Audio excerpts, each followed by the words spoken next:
Welcome to the OG55 Summer Bash Live Show. We are taking your questions today. You can ask us anything. Literally ask us anything. You can ask us about theme parks, studio, music, your favorite color, whatever you want to ask us. Up next on OG55.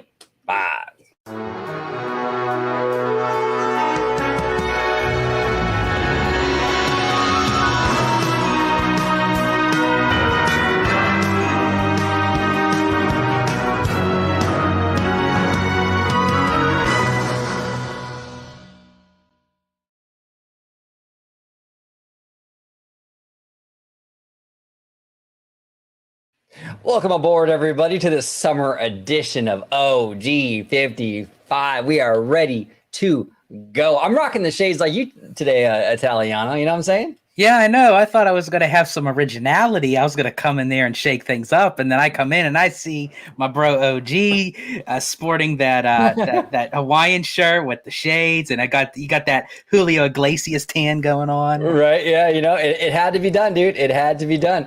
The Italiano. If you could let everybody at home know where they could find you on social media, sir. Absolutely. You could find me on X, formerly known as Twitter, at Disney George. You could also find me on Instagram under the Disney Italiano. And of course, you can find me right here on my home base at Orange Grove 55 with Citrus Corner with all that sweet, juicy, but sometimes sticky Disney news and info. He said sticky. Speaking of summer shows, that's actually like a summer jam kind of, you know what I'm saying? I would think so. Yeah, because I mean, in the summer, you get sweaty, wet, sticky, Sticky, right? There we go. There we go. You just get all that sweatiness and wetness and stickiness, and then you leave the bedroom. It's like exactly, and that's with the AC on. Oh my god! So programming note: tomorrow we are going to do a live show again, actually, with theme park conductor. We're having a beard growing contest, which is why you're seeing us a little scruffy tomorrow night. We're gonna measure in basically and see who grew their beard the fastest. So that'll be a very interesting show. We're also gonna dive into some other stuff though. We're also gonna dive into some theme park stuff and just have an overall conversation in regards to the parks. Mr. Seymour Duck is in the house. Seymour, thank you so much. He says sticky for $2. Thank you so much, Seymour. We appreciate you. We actually got a video with Seymour coming up this week too. We're gonna talk about that Comcast earnings call. Looks like they had a little trubs with their parks, down 10%. We're going to talk about that. We're also going to talk about Ike Perlmutter selling all his Disney shares. All right, here we go. Googamp 32. If Epic Universe isn't the massive hit it's expected to be, how will it affect Walt Disney World? It won't. I mean, that's, if it doesn't really pull the numbers. And here's the thing, though, Googamp. Success is not going to necessarily be black and white, because the park itself could be a massive hit and be packed every single day. It likely will be busy every single day, but success isn't really determined by Epic Universe alone. The whole point of Epic Universe, right, is Universal wants to add vacation days to the equation, right? So if people are opting out for the other two parks, is Epic Universe a success? We don't know. Now they are kind of forcibly, at least from what we're hearing from the travel agencies, we haven't heard anything officially yet from Universal, to be fair, but they are kind of forcing people into vacation packages. You're not going to be able to do just a single day at Epic Universe, okay? I don't know how that's going to work out for Universal when you're forcing it. I think that's a little heavy-handed. We'll see if that's ultimately the decision they make, but that is what we're hearing from travel agencies who are actually getting information from Universal. So that's not just a rumor. But yeah, Epic Universe, the success of Epic Universe, they really need to have people keep what they were going to do and add another day. Can they do that? I don't know. If they try to force people into it, are you just going to have people say, well, then I won't do it at all? That's also a possibility. So it's a big question mark, but we'll see. A lot of fans, in my opinion, are sort of thinking it's a foregone conclusion. Epic Universe is just going to be this massive hit no matter what. I have not been convinced. I've been saying this for years now. It's probably not going to be as massive as you think it's going to be. at least in terms of what Universal wants from this situation. Okay. Will it be busy? Yes. But the overall zoom out picture of it, it might not be as big of a hit as people think it is going to be. But George, what do you think, sir? For me, I definitely agree with you. I feel like Universal kind of locked themselves in a spider web, so to speak, when they kind of utilize this notion that it's like, okay, well, everybody and their grandmother is going to want to go to Epic Universe, but we're forcing you, that you have to stay, X amount of days, go into Islands of Adventure, Universal Studios, in order just to get that one day of Epic Universe, where I feel like if they just kind of kept it open and widespread, I think it would have allowed people to make their own assumptions of like how many days they want to do at Universal. But by kind of locking them into that, saying, hey, it's one way or the highway, it might encourage people to want to go over to Disney World. And as you said, we really don't know how it's going to play out, until it actually happens. We could look at it both ways and say, oh, it's going to be a success, Disney's doomed, or it's going to be a failure, Disney will come on top. It's like we won't know until we actually see it for sure. Plus, we also have to wait and see what Disney has up their sleeve with D23, because that could even be a game changer. A lot of people are saying Epic Universe is going to be a game changer. We really don't know what Disney has up their sleeve. We don't know. We don't know. And we have to get more information onto as to what Universal's approach is with these ticketing packages. If they keep the approach that we're hearing, that you're locked into buying like these 3-day tickets or whatever in order to have one day at Epic Universe, I don't know. That might backfire. I understand Universal is concerned about cannibalization. We've been sounding that alarm for literally years, okay? Because the other two parks will probably get cannibalized. But I just don't know if the solution is forcing people to do all three parks.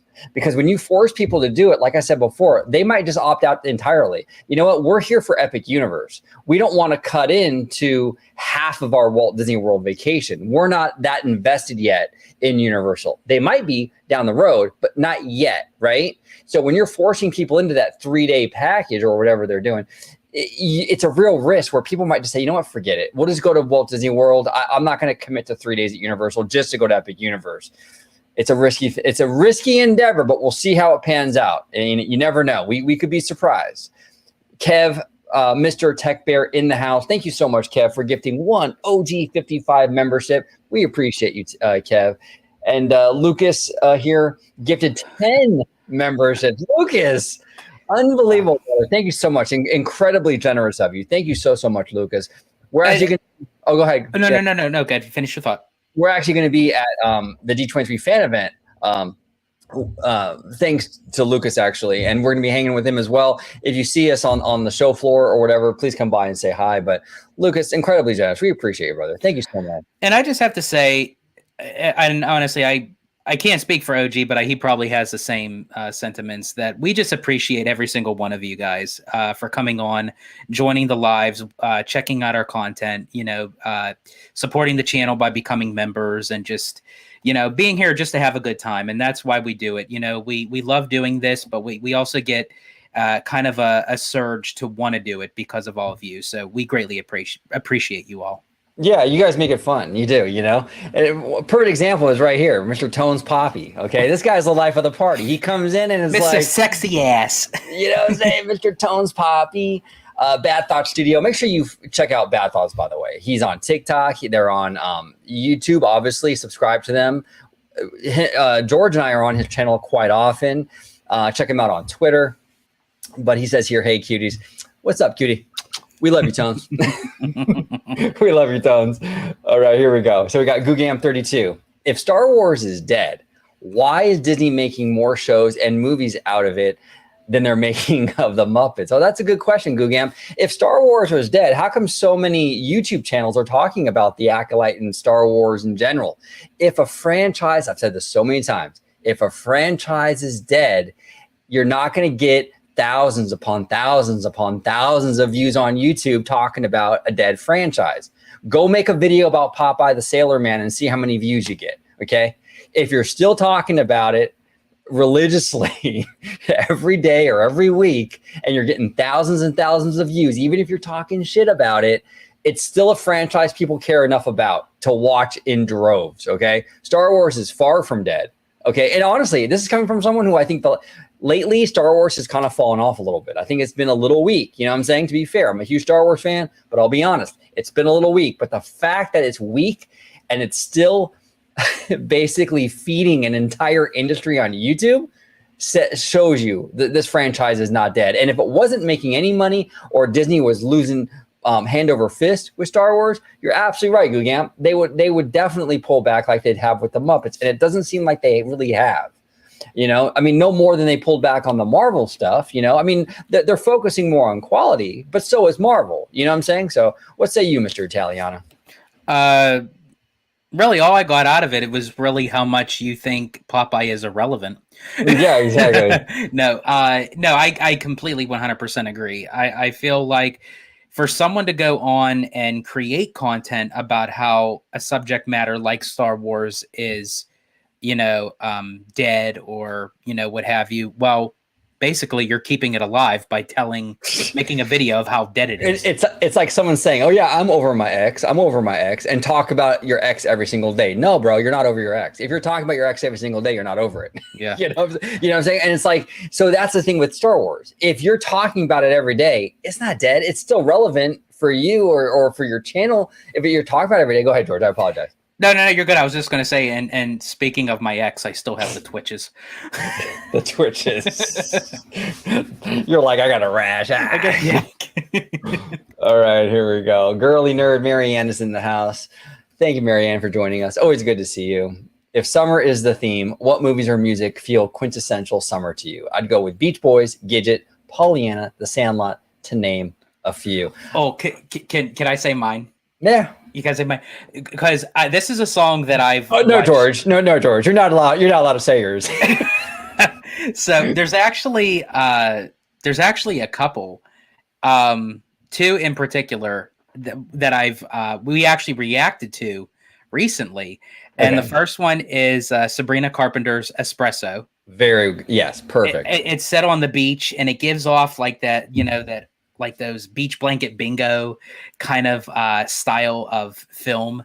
And the other one is the beach version of Sticky. Oh, the beach version of this Sticky, right? Yeah, that's a summer jam. That song is like this summer's jam, I think. Absolutely. Movies, Beach Blanket Bingo. With Annette Funicello and Frankie Avalon, that's definitely a summertime movie, I think. You know what I'm saying? I absolutely love it. I'm trying to think of songs. There was a song back in the day, like when I was like in high school. It was from, I think the group was called Lighter Shade of Brown. It was called Sunday Afternoon. And I used to listen to it on the way to school every day. Power 106 radio station, they play it. Sunday afternoon. That is a summer jam for sure. Absolutely. But what summer movies, George? That to add to the summer. So anytime I think of a summer movie, this is probably going to be like the worst movie that you could tie in for a summer. But it was the very first, what was called the summer blockbuster, and I have to go with Steven Spielberg's Jaws. Oh, that is a summer movie. Okay, all right. I feel you on that. Absolutely. All right. So we got nothing screams summer more than just blood curdling screaming and bloodshed everywhere. Yeah, totally. Total summer vibes, and a girly nerd. I will say Pollyanna is one of my favorite classic Disney movies. Absolute summer movie. And overall just feel good movie. You know what I'm saying? Love that. Actually, you know what? Parent Trap is kind of a summer movie. They go to summer camp and yeah. I'm not a fan of the Lindsay Lohan one though. Are you, George? You can be honest. Okay, so I like the Lindsay Lohan, but I love the Haley Mills one. Okay. Yeah. I love the Haley Mills one. Okay, call me. I don't know what it is, but there's this one song on the Parent Trap soundtrack, the one with Lindsay Lohan. It's I'll Never Let You Go. Okay. I don't know what it is. Actually, that gives me like a summertime vibe too. I never let you go away, away, Nice. Hey, I want to ask you a question. Is a Goofy movie a summer movie? Kind of, right? Oh, Road trippy, yeah, that is a summer movie.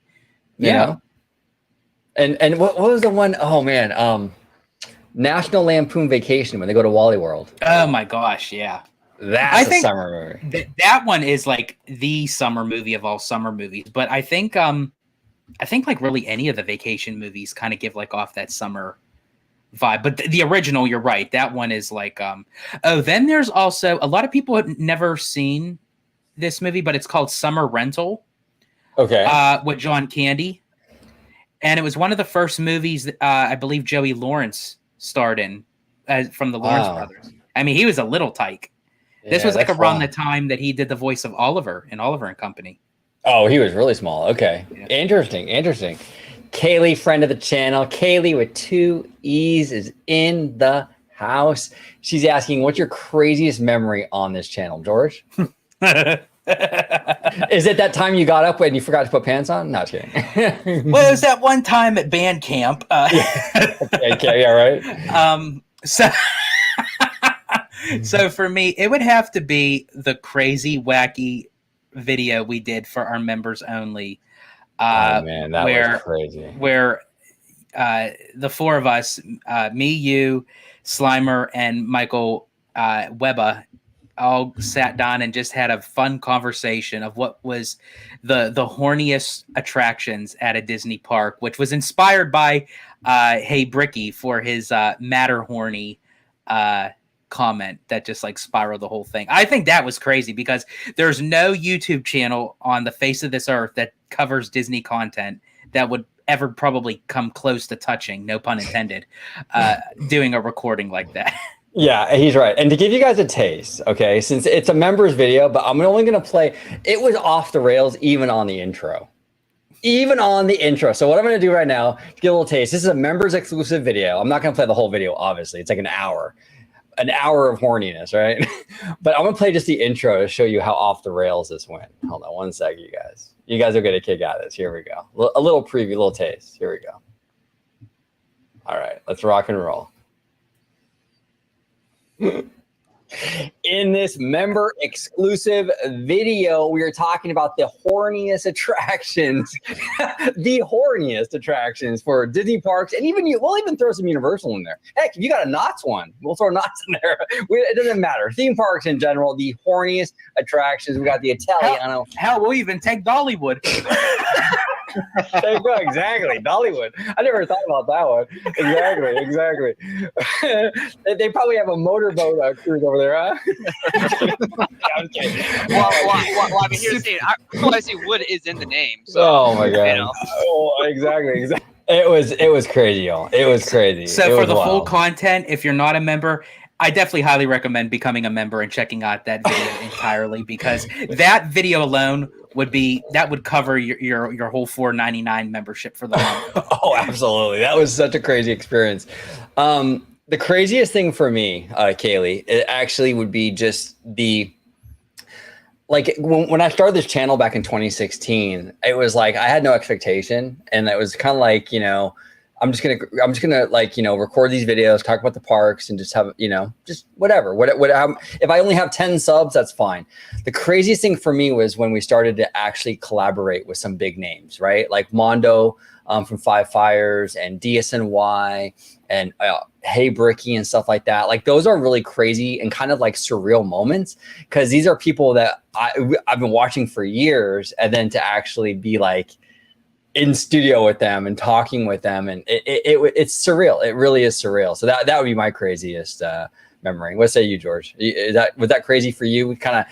It's weird, like being a fan of these individuals, and then you meet them and they turn out to be our friends, and we get to know them, and it's wild, right? Yeah, they're very humbled by it, but at the same time they just love to be treated just like regular people like you and me. It's like they just love to chat and hang out and shoot the shit and what have you. And it's like Mondo's like that, Danny's like that, Bricky's like that, gosh, there's like so many people that we connected with. Jack from DSMY. I mean, it's like there's a plethora of people that we connected with, and now we could actually consider calling friends that we talk to on a day-to-day basis. It's amazing. It is amazing. It's absolutely amazing. Lucas and Disney. By the way, Lucas and Disney, he's obviously a friend of the channel, but he also has a great YouTube channel. So make sure you subscribe to him. Check him out with a $5 super chat. Thank you so much, Lucas. I said I wasn't going to super chat today, but I can't stop staring at OG's untanned lines behind the shades. I know, right? I know. Yeah, absolutely. Thank you, Lucas. I do appreciate you, brother. Absolutely. I got to work on those tan lines. Abigail says here, $4.99. Thank you so much, Abigail. We appreciate you. The craziest, it's kind of funny. Right now, it looks like we're nursing hangovers, George. Yeah, we really are. Yeah. But actually, believe it or not, I think that if I had to put us, like the four of us, me, you, Slimer, and Ebba, and I was to title us, we are the hangover. Yeah. Oh, totally. Yeah, absolutely. Absolutely. Just wait till we're all out here and for our meetup and stuff. It's gonna be wild. But Abigail here says the craziest, funniest moment on this channel was the members only video for the horny Disney rides. Yeah, I'm telling you, Abigail, that was so hilarious. And we had a blast recording it. My sides are hurting. I mean, it was so funny. Absolutely love it. Let me see. Girly Nerd, Marianne. What are some movies or TV shows you love that might surprise people? What say you, George? What's a movie or TV show that might surprise people? What say you, Italiano? Well, I've mentioned this before, but I don't know if a lot of people really paid attention to it. But I'm a huge fan of Quentin Tarantino, and I feel like his best film to date that he's ever done, for me, I mean, I love all his films, but Pulp Fiction. Okay. I absolutely love Pulp Fiction. It was just done in a style that you would never see in a movie in today's time, nor I don't think anyone would actually tackle the content matter. But it was just completely different, like the Royale with cheese, and like the deep conversations that John Travolta and Samuel L. Jackson had in the diner, and everything about divine intervention, and and everything, and I always wanted to know what was really in that suitcase. Inquiring minds want to know. Okay, what are some movies or TV shows you love that might surprise people? I don't know if it'll surprise people, but one of my favorite movies of all time is Superbad. I love. Yeah, I'm gonna get one for show. I'm getting that for show. I love that movie. I think it is hilarious. One of the funniest movies of all time, in my opinion. Have you seen that, George? I've seen it in theaters. I've owned the DVD. I've watched the behind the scenes. That's if that's in my top. I would actually say I'm going to say my top 5 of comedy films of all time. Okay, and another one, Marianne, is Office Space. I love Office Space. Michael Bolton, come on, Michael Bolton. Now you saw that one too, right? Oh, absolutely. I love that movie. Okay.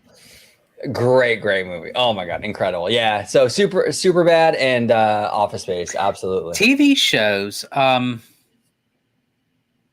mean, I do watch a lot of TV shows. I'm just trying to think of something that would be. You know, what was one of my favorite TV shows? Anthony Bourdain, No Reservations. I loved his show, and I really respected him as a man. Like the fact that he would go around the country. He'd go to like Vietnam, and he would talk. He'd go to like someone's grandmother's house and eat pho, right? And like banh mi and stuff. And it's like he would learn about the food, the culture. It was beautiful, and he would do this all around the world. I absolutely loved Anthony Bourdain.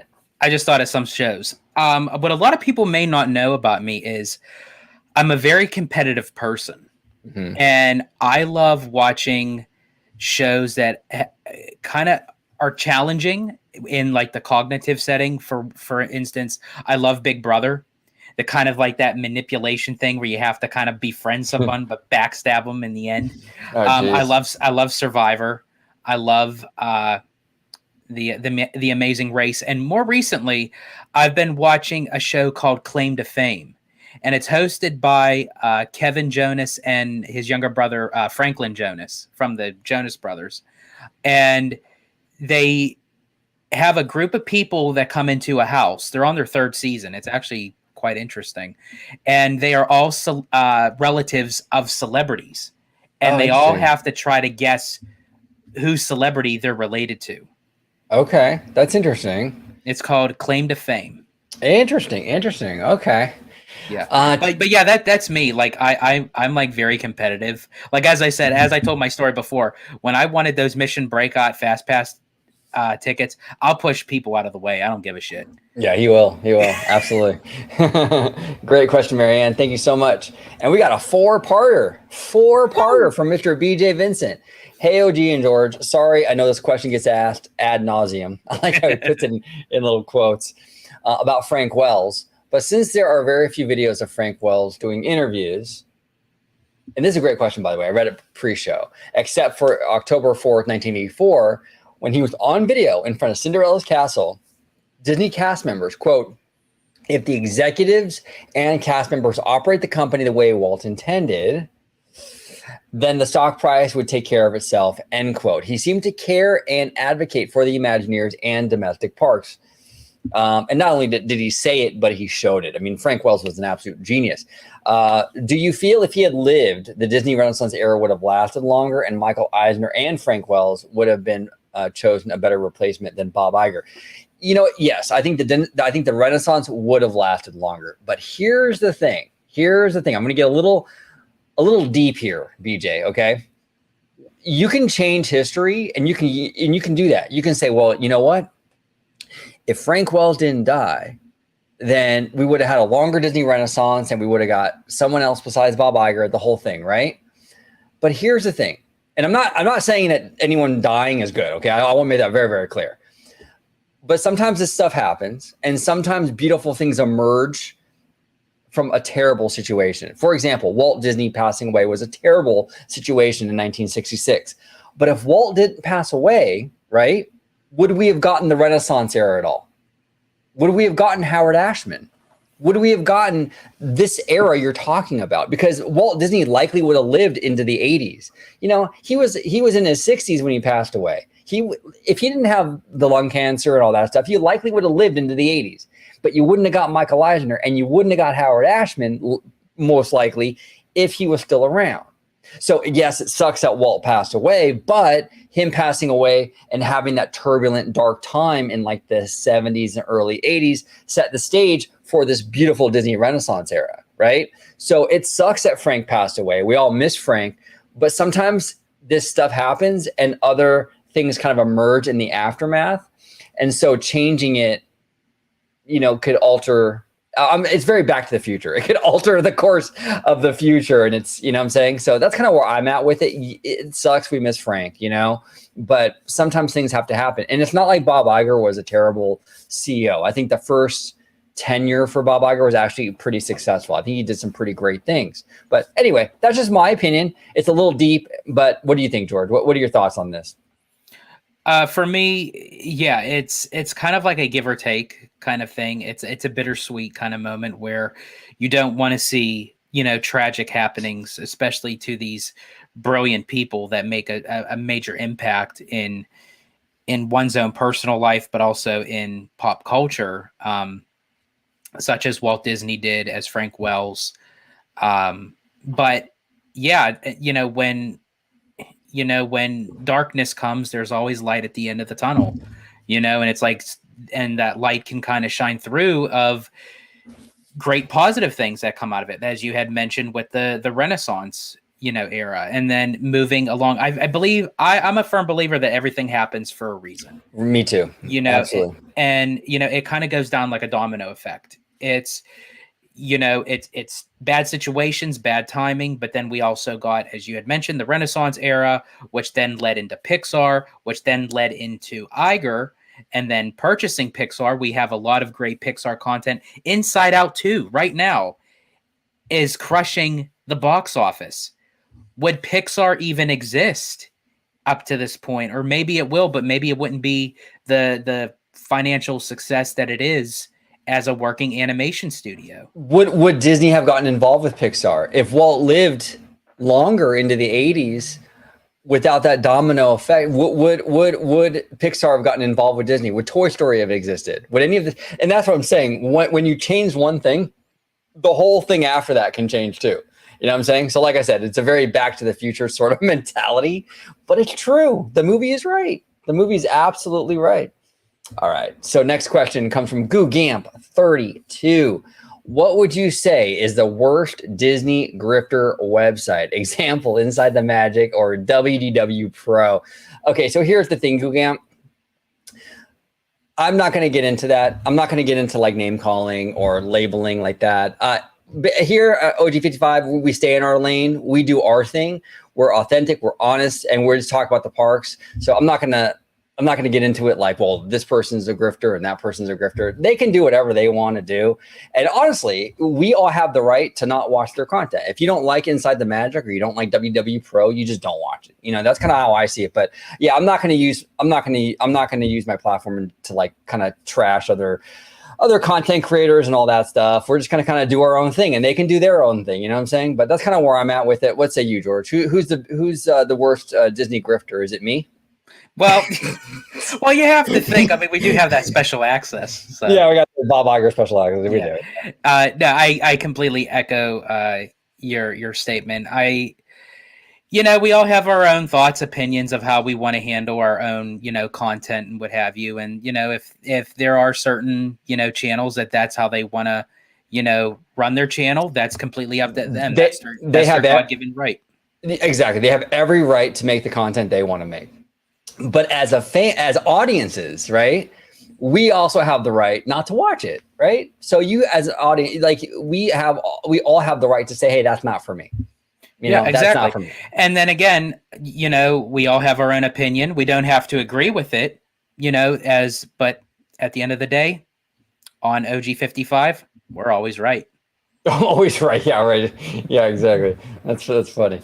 Cassandra Chamberlain here says, what is your celebrity crush and your cartoon crush? George, celebrity crush. We'll start with celebrity crush and then we'll move on to cartoon crush.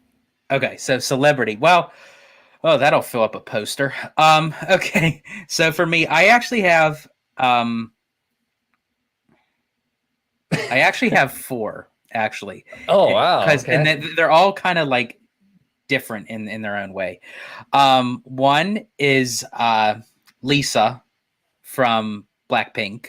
Oh, Lisa from Blackpink. Okay. Yes.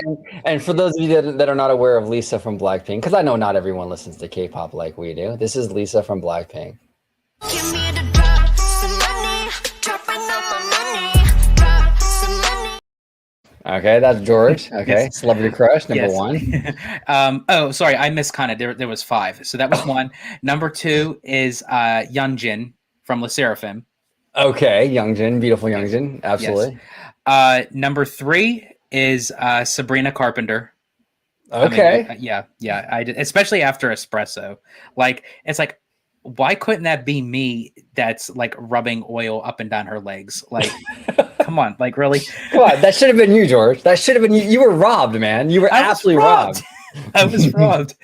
What am I on? Fourth. My fourth is Selena Gomez. Oh, nice. Okay. I do enjoy. I like her. Just her. I don't. It's just something about her. I really like her. And then the singer Colby Callier. Oh. I love her music. Like her singing voice makes me melt like butter. Oh, okay. Interesting. Yeah, you've mentioned her to me before. Okay. I have a few. I don't know how many I have, but I have a few. And so one right now that I have is actually Natty from Kiss of Life. I just think, come on, she's gorgeous. I mean, she's absolutely gorgeous. I have a huge thing for Natty from Kiss of Life. She's great. If you don't know who Kiss of Life is, it's like a K-pop group. They actually our sticky drop that we do for George. That's Kiss of Life. So I like Natty. Fantastic. We actually have the same birthday too, which is kind of interesting. Well, month and day. Interesting. But another celebrity crush, I would have to say Elizabeth Olsen. I don't know. There's something about Elizabeth Olsen, especially in WandaVision, man. She was, oh my God, she was fire. She was absolute fire. I'm trying to think. Youngjin as well. Youngjin from La Seraphim is absolutely gorgeous. She's beautiful. And she's also really funny and cool. Like she seems like legitimately like a fun person to hang out with, you know?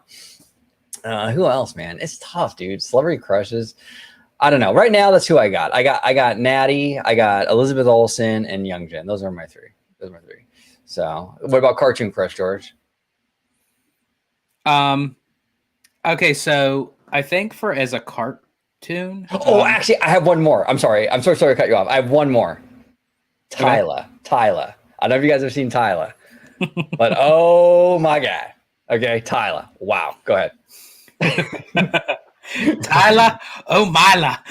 Oh man, have you seen Tyla, dude? I don't know if you've seen. Oh yeah, Tyla. I've seen Tyla. You've seen Tyla? Okay, go ahead, George. Cartoon crush. So cartoon crush for me. I mean, I would say like she's not like necessarily like what you call hot, but I mean like as far as like as a cartoon, it would have to be Jessica Rabbit.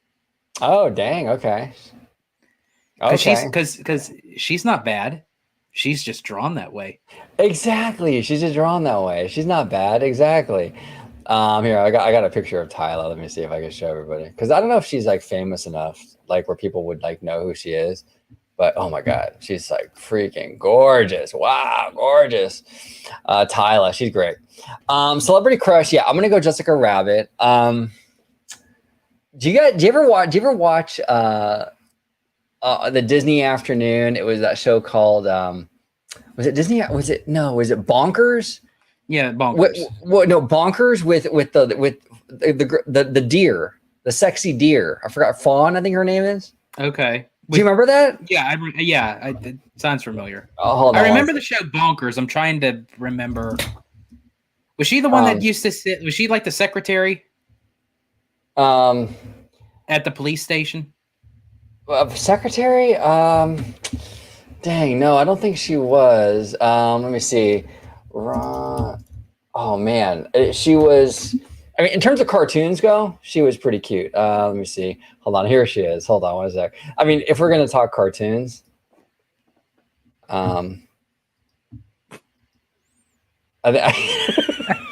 had style. She had style. You know what I'm saying? Yeah, she had style. You know, I don't know. But anyway. Well, speaking of Disney Afternoon, you always brought to my attention Pete's wife from Goof Troop. Oh, Peg. Oh, Peg. okay. She's thick, dude. She's thick. She's thick. Absolutely. All right, here we go. Give me just a second here, everybody. Give me 1 second. I gotta work my way down. Let me see here. Oh, here it is from Peter VashSky. Peter, it's good to see you. Peter is a good friend of the channel. I've known Peter for many, many years. Thank you so much for joining us, Peter. Is the Tomorrowland makeover at Disneyland Resort a pipe dream at this point? I feel like the land is forever destined to be reskinned and repainted. Removal of the people mover is the only thing I see being done. Yeah, from what we're hearing from like Mondo from Five Fires and Frederick Chambers on Twitter and stuff, sources are saying that they are going to address Tomorrowland, but it's going to be like what you're saying. It's going to be kind of a skinning, kind of a repainting, sort of like kind of addressing what's already there kind of thing. See, the problem, Peter, the problem with Tomorrowland is, to be honest with you, a lot of the attractions in that land are still packing them in. You know, Space Mountain is one of the most popular attractions in the park. You know, even Star Tours and Buzz Lightyear and, what else is in there? Autopia. I mean, the attractions still attract a lot of people. So Disney doesn't really have much incentive to start going in there and spending a lot of money to change it. You know what I'm saying? People are still drawn to the land. It's just Tomorrowland, for the most part, has an aesthetic problem. You know what I'm saying? So that's why I think Disney is sort of like, we don't really want to get in there. The other issue is that Disneyland Forward has more potential for bigger IP, right? There's not really a lot of big IP that you can put in Tomorrowland that's going to be on the same level as an Avatar or as a Frozen, or really any Disney princess even. You know, the Disney princesses are like $1 billion, industry. So nothing you can put in Tomorrowland is going to compete with that. So Disney as a company is looking at that going, what are we going to put in Tomorrowland? Wally? I mean, Wally's cute, but he's not Avatar. So that's the issue. So it's a lack of a big IP they can put in there, and the fact that the attractions that are there are still packing them in. So yeah, if we do get anything, if anything is announced at D23 in a few weeks, it'll likely be a reskinning and a very modest sort of refreshing. What say you, Italiana? Yeah, I feel like, and we mentioned it many times here on the channel, I feel that Tomorrowland is kind of like the wild horse, so to speak, where it's like you don't really know how to tame it, and I feel like that they're kind of stuck in that corner of really what to do with it. And I feel like if Disney takes all that time to try to reconfigure that land, unfortunately, we would love for it to have a major upgrade, but it would then hinder the funds and the timing for Disneyland forward. And I think that they have bigger fish to catch before Tomorrowland, unfortunately. Yeah, exactly. But I do wish they would handle the People Mover track. It's just so unsightly. Yeah. Like if you're never gonna do anything with it, just go ahead and bulldoze it. When you're on the monorail load station, you look over, you can see it's all covered in rust and tree branches and leaves and everything. It just looks terrible. Like if Disney knows internally they're not gonna bring it back, just please bulldoze the track. At least do that. Mark McHugh here says, good to see you, Mark. It's always good to see you. Mark McHugh here says, do you guys ever stop by Indiana Jones to visit the little man in the tree? I know of the little man in the tree, and I've seen it, but I don't visit it very often. What about you, George? Yeah, same here. I know, he's there. I have stopped a couple times. But I think it's just the notion, once you do it, it's subconsciously, because he's there in the little house and everything. So, then of course, if Disney removes that, everyone would be up in an uproar, and then there'd be a line all the way back to Main Street just to get a glimpse of the little man before he goes away. Yeah, exactly. Lene Ward, it's good to see you, Lene. Good to see you. We met Lene actually on Theme Park Conductors channel a few weeks ago. It's good to see you here. We appreciate you. What are you looking forward to the most at D23? Well, for me personally, it's just hanging out with friends. I'm looking forward to hanging out with the Italiano. I'm looking forward to hanging out with Lucas. I'm looking forward to meeting people at the expo, friends of ours and everything like that. I think that's the best part. And that's number one. Number two, that parks panel. I'll be sitting next to this guy. We're watching this thing. We're going to see We're going to see Josh Giamar. We're going to see how he does. We might walk out of there blown away, or we might be really mad. We'll see what happens. But I'm very, very curious as to what's presented on stage. What about you, George? So for me, several things. Exactly what you said, meeting up with friends, hanging out, getting to meet even new people, new friends, because they all have that same common interest that we share. So it's always nice to, mix and mingle. And even though this isn't part of D23, but it's still part of my trip out there, I'm looking forward to the Orange Grove 55 meetup and everything.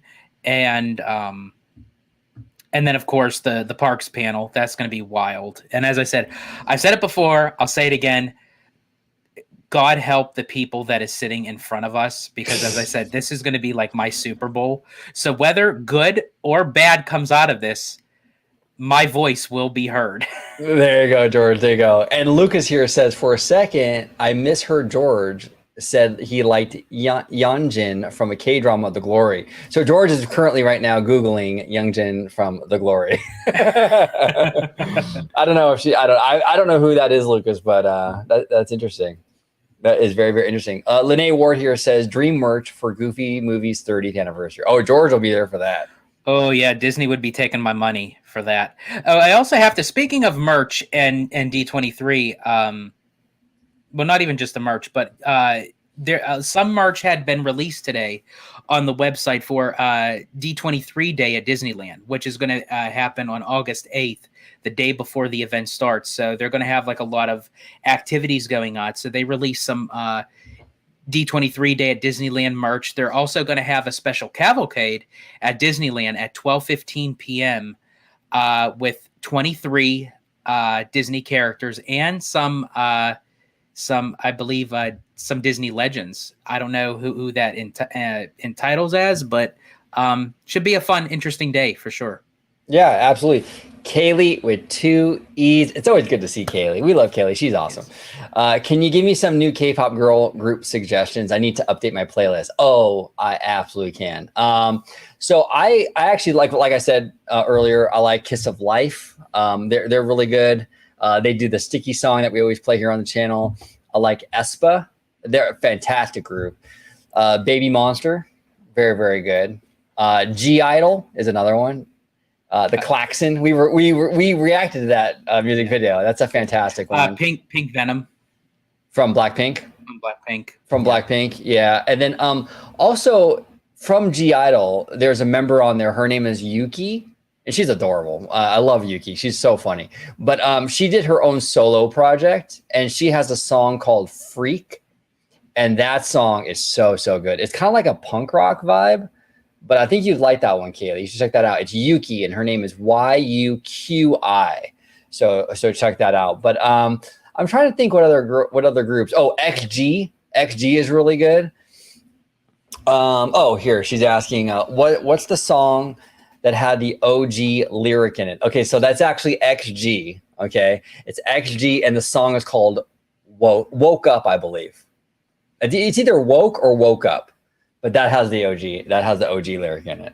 When I heard that lyric, I'm like, okay, I gotta have it. I gotta have it. Here we go. Where is it? There it is. Young blow, but I'm built like an OG. Yeah. There you go. That is XG. Young blow, but I'm built like an OG. Yeah. There you go. And Kaylee continues. I know all of those, but never heard of Kiss of Life. I'll check them out. They're really good, and they're actually coming up. They've only been around for a year, and they're already getting really, really big. Like I said, Sticky is like the jam of the summer. They also have another song called Midas Touch, which is really good. So check them out, Kaylee. I'm very curious to hear what you think about them. I think you'll enjoy them. Let me see here. We got Mr. Mark McHugh. Do you think they will ever take out Superstar Limo Monsters Inc. and replace it with an OG55 ride? Dude, that would be great. That would be absolutely fantastic. No, but in all seriousness, Mark, I think they will. I think they will. I mean, there's been rumors that, that back area, they want to put Pandora. We'll see if that happens in that area or not. There's been rumors or speculations that maybe it'll be something like, Zootopia. They'll get rid of all of Hollywood land and make it Zootopia. It's a possibility. But yeah, that whole back area there with monsters and all those empty sound stages and what have you, it's time for them to address that. It absolutely is. But they got to wait though until they build that bridge and everything for the Eastern Gateway, okay, over Harbor Boulevard. And once they do that, then they can expand into that bus load unload area and extend it out and expand DCA. So we'll see. I think it'd be interesting to kind of watch. Let me see here. Oh, Seymour Duck is absolutely correct. New Jeans is very, very good, actually. I forgot about New Jeans. Thank you, Mr. Duck. Yeah, they are fantastic. Absolutely. Absolutely. Give me just a second here. We got a few here from Mr. B.J. Vincent. Oh, sorry. Ooh, okay. Ooh. OG and George, do you recall in the early 2010s, Disney tried to recapture the magic of Pirates of the Caribbean? Oh, hold on one second. By pumping out big budget blockbusters that went on to bomb at the box office. 2010's The Sorcerer's Apprentice, John Carter is a great example of this. Yeah, and I think The Wizard of Oz the Great and Powerful, I think it was also around that time period. Is that correct, George? 2012, yes. Okay, yeah, so that was also part of it. Do you feel this is why Disney is afraid to make the Society of Explorers and Adventurers movie? It's possible. It's possible. But the thing is that Disney needs to, I think when it comes to their Disney live action division, they need to start taking more risks. That's part of the big problem with Disney right now with the live action is that they're scared to take a risk. So we see a lot of these live action remakes of their successful animated movies. But it's so uncreative to do that and to rely on that. They really need to start taking some risks, give some originality, some big budget Disney live action movies, Yes, and some might flop, but that's okay. That everything is a risk when you're making movies. Go ahead, George. And I love what they did with the Pirates franchise is, as you had mentioned, the risks. It was a bit of a darker tone. Mm-hmm. It was It was almost like they were made for adults, but yet you could still take like your older kids to check it out as well. It was like right on that borderline. There were some moments where, you think, whoa, I can't believe that came from a Disney movie, but I like that because it fit in with the Pirates essential. It's not like where it's, again, this cookie cutter kind of diluted thing. And that's what worries me if Disney decides to do a Villain's Land, because I want them to do a Villain's Land, but I only want them to do it is if they do it correctly. And they need to go along the lines of what Epic Universe is doing with Dark Universe.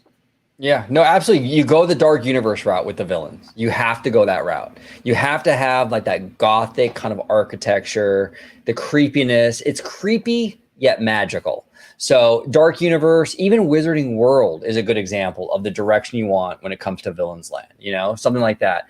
But hopefully that's what they do if they do Villain's Land. Lucas here says, recommended K-pop/J-pop karaoke in Anaheim for me when I get there. Oh, that's interesting. You know what? I've never done it. I've never done it in Anaheim before. So what I'll do, Lucas, is I'll go ahead and I'll look into that, and maybe we can all go and do that. That would be a lot of fun. We can be in the booth singing Sticky. There we go. Mr. Seymour Duck here says, any predictions on the weekend box office numbers for Deadpool and Wolverine? How about the total final box office count? George, you're big on this. Is your wheelhouse. This is something that you have a bold domestic prediction for this movie. I do. I have it bold all around. I don't know what it is. I just feel, and I'll probably be wrong, and I'll admit to it. I'll eat the crow, but I just feel like that the way that this movie was hyped up, the way it was promoted and marketed, it was genius the way that they did it with the Super Bowl ads and the commercials and the special guest starring and how they utilize Deadpool's character and tie it into Hugh Jackman's Wolverine. I really feel that this is going to be the first billion-dollar domestic film. Dude, that's a bold prediction, dude. That's bold. I don't know if I can get on that train, but hey, if that happens, man, you got all the glory. No one's saying that. But you never know though. It's possible. Look what Inside Out 2 is doing right now. Way more than people thought it was going to do. You know what I'm saying? Yeah, I feel like it could be possibly the first billion-dollar domestic, and I think it's going to exceed over 2 billion worldwide. See, the only reason why I'm hesitant to kind of go that bullish on it is because of that rated R. That limits your pool of people you can pull from. You know what I'm saying? Like, right. It's you can't bring your kids. I just think for me, like in today's time, it seems like kids don't really care about, and actually I'll be even bullish to say I think even parents don't even care about the ratings of movies anymore. Look at some of these games that these kids play, and it's like you might as well put on a rated R movie for them. Yeah, no, it's crazy. Now I think it's for domestic this weekend. I think it's supposed to it's clocking in around 160, 175. I think last thing I heard. I think it's going to go over that, Seymour. I think we're going to be closer to 200 million opening weekend. I agree. I agree, because I think that they said it was aiming for like a $360 million global opening weekend. But I think if it hits like the 200 mark, I'm going to say, I would actually say like between like the 350, 400 million, like overall opening weekend globally. So I'll say about like a $200 million opening domestically. Yeah, I think we're going to be close to 200 million. It's going to be a big one. And this is the second big one for Disney. Disney is back in the box office because we have Deadpool and Wolverine right now. Okay, that's going to do numbers, absolutely. And then we got Moana 2 coming out in November. Okay, that thing is going to be a beast, I'm telling you. And I have to just add this in before we move on to the questions. And I'm actually kind of glad because this was a topic I wanted to bring up in this live as well. I feel like if Disney didn't really have a problem with the rated R titled to Deadpool and Wolverine, I don't think they would have taken the bold move to put in Deadpool as a meet and greet character for a limited time at DCA. Right. And we're going to talk about that in tomorrow's live show. But yes. And that's a great, I like that move. It's a controversial move though. Like our friend Rankin the Mouse, I love and respect Sean. He's awesome, but respectfully disagree with him. He doesn't think that Deadpool is appropriate in a Disney park. You know, I mean, I would agree with him if they were trying to put him in like Magic Kingdom or something, or Right. Disneyland. Well, I think honestly, that was the very nice, respectful way of saying, you respectfully disagree. I'll just say right out, he's just plain out wrong. This is wrong. Yeah, no, No, but I we, mean, we love you, Sean. yeah, no, he's awesome. He's awesome. But like, the DCA though, if you're gonna put a character in a Disney park, that's the park you kind of put it in, is a DCA or a Hollywood Studios. So I don't have any problem with it, but I've seen quite a few people say like, hey, that's a kind of a raunchy character, and you're putting it in a Disney park. But the thing too, I don't think he's gonna talk. I mean, I don't know though. I mean, maybe. I think he's going to. Really? Okay. I think he's going to talk. Yeah, because I think it would be so unrealistic to not have him talk, because he's a character that just never shuts up. The merc with the mouth, right? Yep. So but definitely, we're going to be doing, as OG said, a recording with Conductor, and we'll dive into it much more. So definitely check that out. It's going to be very interesting. Yeah. We'll dive into it a lot more. Yeah, absolutely. Mark McHugh here says, "Are you guys gamers at all?" Seymour Duck is. He's a friend of the channel. He's actually on the channel quite a bit, but he's a gamer. I used to be, Mark. When I was a kid, I'd play a lot of Nintendo, Super Nintendo. I don't know how old you are, Mark, but I even had a ColecoVision. Okay, so I'm aging myself. George wouldn't know about that. Okay, I just have to say, what the fuck is that? ColecoVision was like, I think it was even before Atari, dude. Okay, so I know Atari, so yeah, so I don't know nothing before Atari. Yeah, ColecoVision, and I think if I'm not mistaken, I think that was the game system that had my favorite game. It was Smurfs. The Smurfs on the Coleco was awesome. I loved it. Okay, so I'm fucking old. They even had like an ET game and stuff. Although I think the ET game was Atari. So was it like a joystick kind of controller? Yeah, it was a long, like, it was almost like a remote control for your TV, and there was like a twisty little knob thing on it. Okay. Yeah, and then the Atari was like a square thing with like thing. But yeah, I mean, when I was a kid, I would play that. I'd play like Super Nintendo, Genesis, all that stuff. And then once we got into like more of like the CD games, that's when I got out of gaming. What about you, George? Yeah, so I was a gamer all the way up till PS3 ish. Slightly PS4, because I'm still into the Kingdom Hearts series. That's the one game I will play. I absolutely love the Kingdom Hearts franchise. I was a huge fan of Super Nintendo, Nintendo 64, PlayStation, Xbox, GameCube. I had them all. I played. Oh, GameCube was good. GameCube was good. I played them all. But as I gotten older, I tend to enjoy watching other people play. That's interesting. So do you watch like on YouTube or something, or do you watch your friends? Like, how do you like friends? Like if we're actually like, at a party, like a slumber party hangout kind of thing. I love watching people. Like for instance, Mr. Michael Webber, I actually did a FaceTime with him, and I actually watched him play a little bit of Kingdom Hearts while he was at home. Okay, interesting. Yeah, Ebba is a big gamer. He's big, and he you talk about competitive with video games, man. He will call his TV every word in the book that my God. If it doesn't go, the right way. That's great. That's great. Lene here says, I feel like there needs to be an all-day karaoke in San Francisco Square. Yeah, that would be a lot of fun. That's a great idea, Lene. I like that a lot. She goes on to continue. Did you see Twisters? What did you think? We saw it in 40X.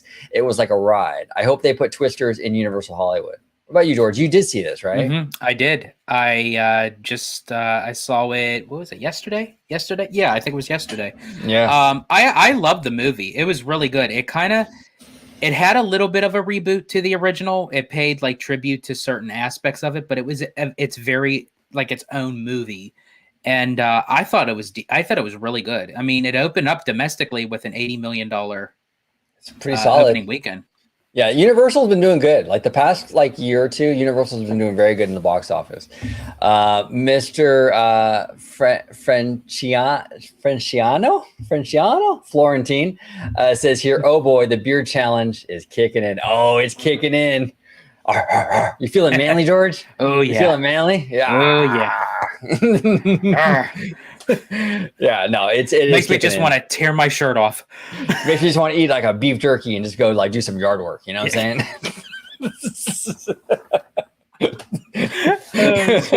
Oh man, I'm telling you. All right, here we go. Girly nerd, Marianne. Marianne. Oh man, let's go do some yard work. Yeah. Yeah. What do you enjoy more, Lord of the Rings or Harry Potter? I can't decide because I love them both for different reasons. Yeah, they're kind of hard to. That's tough. I like them both. I don't know. I mean, they're different, you know. Harry Potter. I think. I lean Harry Potter. I'll say that. I lean Harry Potter. Mhm. You know, Harry Potter is kind of like, I like the dynamic with the kids, like Harry, Hermione, Ron. I like that. I think I'm slight edge to Harry Potter. What about you? I agree. I think I always leaned more towards Harry Potter, but I mean, Lord of the Rings is pretty close. And I said it before, and I'll say it again. I don't know why Universal didn't utilize the Lord of the Rings and the Hobbit franchise for Epic Universe. That franchise is screaming to be put into Epic Universe. You know, I would have done that over How to Train Your Dragon. Yeah, that's the weakest part of that park, in my opinion. We'll see. We'll give it a fair shake. We're going to try to go to it when it opens, but I don't know. In terms of the IP and what we're seeing so far, I agree. How to Train Your Dragon's the weakest. Lucas says here, I'm a big gamer back then, and I'm a huge gamer, but I do notice the classic games are being noticed now for the park's designs, but I hope this is a sign of Disney Quest revival. You think there's a chance, George, of a Disney Quest revival? It's possible. Actually, that's quite interesting. Lucas, since you actually brought this up, let me ask you, with the parks presentation, because we're all calling it the parks presentation, but you have to also think this is also the experience as well, because they tied in parks and consumer products together. Do you think we may even get a little hint of what they're doing with the Epic Games kind of collaboration as part of that presentation? Oh, you know what? Yeah, I think we will. And that's going to be an issue for park fans, because we kind of have this mindset that like it's going to be park stuff, and it will be park stuff, but experiences is going to be the gaming. And also I think, well, actually, no, hold on. I take that back. Is that part of it? Oh, it is, because it's products. It's products. This is why they shot themselves in the foot when they combined the parks with the consumer products. So now we're going to have to sit through a bunch of like that one year when they had all the Target. Yeah. Oh God. Oh man, I totally forgot about that, dude. Lucas. Well, if anything, we'll walk out of the Honda Center with a Target gift card. Yeah, I hope so. That'd be great. I'm there all the time, dude. I hope so. What Lucas here says, what's your opinion on GameStop reviewing Deadpool and Wolverine as a 4 out of 10? That's horrible. I'm surprised. I've heard some pretty good things about it so far. I'm really surprised they gave it that low. Wow, that's terrible, man. Oh, yikes. But yeah, that's interesting, because a lot of other outlets are like praising it. Yeah, that might be an outliner, Lucas. That might be an outliner. Let's see. If other reviews come in and they're similar to that, then we worry. But just that one, yeah, it might just be like an outlier. Girly nerd here says, what houses are you guys? She's Hufflepuff. What are you, George? I always took myself as Gryffindor, but I've been a secret Slytherin. Oh, you're a secret Slytherin. I'm a Gryffindor. Yeah, I think I'm Gryffindor. That's what I said. I'm a secret Slytherin, but I always considered myself as Gryffindor, because actually, from working with Hallmark, I got to see a lot of the ornaments that come out. So when the Sorting Hat came out, you press the button and you see like what house you are, and every single time I press the button, I'm always Gryffindor. So Gryffindor. Lucas here too. Gryffindor. There we go. Lene here says, I noticed you have Easter eggs in some of your videos. George was playing Tomorrowland in the background during the Tomorrow. Can we get a tour of your cool toys books behind your shelf? Yeah, you know what, Lene, that would be actually, that's a great idea. There's a lot of cool stuff like this right here. This right here is, okay, this is a Trader Sam's coaster, right? But fun fact, this coaster, we met with a friend of the channel, contributor of the channel, Jay Shear, and Josh from Modern Mouse, friends of ours, And so we all met up. We were chilling at Trader Sam's, chilling out. So I kept it. So it's a little memento from a night hanging out with friends. You know what I'm saying? So I have a lot of little stuff like that on this wall back here. That would actually be an interesting video to do. Because here's the thing, despite of my plain ass background, I actually have a lot of Disney memorabilia stuff from when I moved out of my ex's house. I have every stuff like boxed and binned and everything. Maybe I'll dig some stuff out and dust it off, and we can kind of do like a back and forth kind of thing, like the kind of stuff that we collect. Exactly. Like this right here. I got a little Spider-Man right here. A little homage to our friend Michael Webber. You know what I'm saying? A little Spidey. You know. We won't get into this. George knows. I know that is. But yeah, no, that's a great idea, Lene. We should do that, George. That'd be a fun video. Absolutely. Here we go. Right there, Kaylee. I can't do a video without this orange pen. I feel so naked and alone. I need this orange highlighter. It gets me through it. It absolutely does. Lene here says, I accidentally posted my comment bar before I had finished typing and editing. Thank you for figuring out what it meant. Yes, we want to see your cool stuff. Lene, yeah, we'll do a video on that. Absolutely. I think that's a fantastic idea, and to kind of go through everything. Well, I don't want to ruin it. I'll tell you guys in the video. We'll make a video and we'll kind of go up close and I'll show you everything. But everything back here does have a meaning or a relevance. You know what I'm saying? So absolutely. But I want to thank everybody for joining us today. A fun time as always. We love you guys. We love the engagement. We love hanging out with you. D23 in a few weeks. Is Daddy Josh gonna deliver? That's the $1 million, actually the $60 billion question. Is he gonna deliver? We're gonna find out. But regardless of whether he delivers or not, we're gonna be there and we're gonna have a great time with friends over there and hang out, and it'll be a good time. But George, oh wait, hold on one sec. Hold on. George, would you agree OG is a holly? I don't know what that means, George, but it might be an inside joke. I know what she means. Kaylee, I would have to say OG is like a holly because I can't see him as anybody else. Holly Madison? No. Am I sexy like Holly Madison, George? You are sexy though, bro. But so what Kaylee is referring to is her and I go back and forth all day. We talk about the most random shit that you'd ever. If actually someone read like our messages back to each other, they wouldn't know what the hell we were talking about.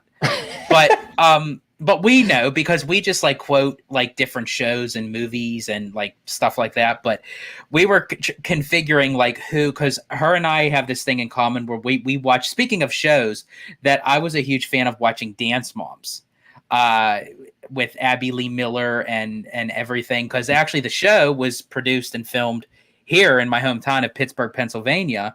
And it's all drama with the dance moms against the dance teacher and what have you. So we both love that show. And she's actually the first and only person that I've known that ever watched the show other than me. But so we just kind of like go back and forth to say, who does each person that is like in our inner circle remind you of? Like, who is Holly? Who is Christy? Who is Kelly? So apparently I think I'm more Christy, but you know, she claimed Christy, so I have to be Kelly. So you're Kelly. I'm Holly. You know what I'm saying? That works. But Italiano, if you could let everybody at home know where they can find you on social media, sir. Absolutely. You can find me on X, formerly known as Twitter, at Disney George. You could also find me on Instagram under the Disney Italiano. And of course, you can find me right here on my home base at Orange Grove 55 with Citrus Corner, with all that sweet, juicy, but sometimes sticky Disney news and info. There we go, Mr. Sticky summer song.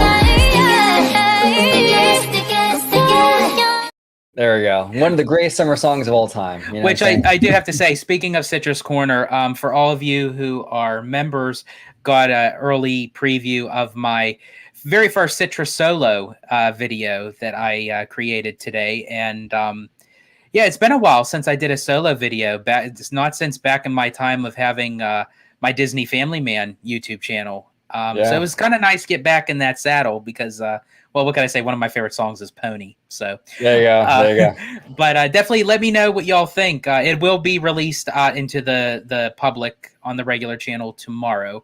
So when And- you said pony, and then you said let me know what y'all think. Was that on purpose, George? That was on purpose. Yeah, That kind of country, that pony connection. yeah, absolutely. Yeah, I got to stay on brand here. Right. Yeah, Yeah, but so- no, check it out. Absolutely, it'll be up. It's for members now, but it'll be up tomorrow for everybody. So great video, really great video. All Walt Disney World and the cruise lines. Yes. So check it out. And tomorrow we'll be live again with Mr. Theme Park Conductor, so we can compare our beards and see who won. Mine out of the nowhere just started growing really fast. I don't know what it is, but I think for me too. I think because growing up, I would always just shave everything off and keep the goatee. I feel like the goatee always comes in darker before everything else, so you could already kind of see the shape of it. yeah, I think you're winning though. But we haven't seen Conductor since Thursday. This guy might come in with a full He's gonna come in looking like Grizzly Adams. yeah, man. I'm telling you, dude. We'll see. It's gonna be a fun time though. But check it out tomorrow night on this channel. We'll have Theme Park Conductor. Thank you all so much for watching this episode of OG55. 세상이 누구에게나 공평하게 추악해. 개틀 것 같았어.